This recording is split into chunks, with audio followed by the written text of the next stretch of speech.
Janë përcaktuar programe të reja të specializimit të cilat do të ndryshojnë mënyrën se si formohen kuadrot mjekësore, bëri të ditur Ministri i Shëndetësisë Azir Aliu, duke treguar se për më shumë se 15 vjet programet e arsimit të lartë mjekësor nuk janë përditësuar. Ai shtoi se qëllimi është të formohet një mjek specializant i përgjithshëm dhe pastaj të mund të vazhdojë më tej me subspecializimin në fusha më specifike.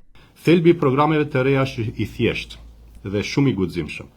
Largojmë nga logjika e specializimeve tepër të ngushta, si piknisje për që do të ndërtojmë një bazë të fortë klinike të përgjithshme, mbi të cilën më pas do të ndërtojmë mënyrën racionale përmes subspecializimeve për specializime shumë të ngushta në fusha të ndryshme. Dekani i Fakultetit të Mjekësisë në Shkup, Svetozar Antović, theksoi se specializimet e përgjithshme, veçanërisht në kirurgji dhe mjekësi të brendshme, duhet të kthehen, gjë që do të ofrojë atë që i duhet vendit tonë. Порано имавме специализации каде што мора да станете општ хирург или општ интернист, кој што добива лиценца за општ интернист, тогаш трае 4 години тие специализации и тоа ги задоволуваше сите потреби на болниците во секундарното јавно здравство.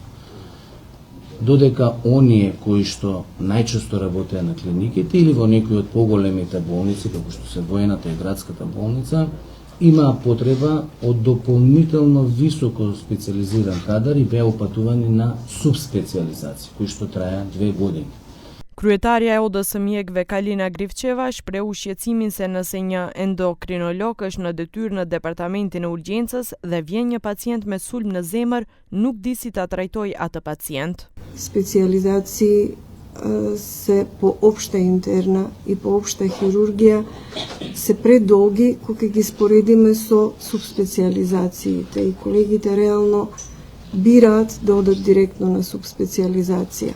И што се случува во нашата реалност? Ако на итна служба дежура ендокринолог и дојде пациент со инфаркт, он знае, да кажеме, да го истретира, но ако се случи нешто со пациентот, он не бил соодветен доктор да го третира пациентот. Ky program do të fillojë të zbatohet me mbarimin e procedurave administrative.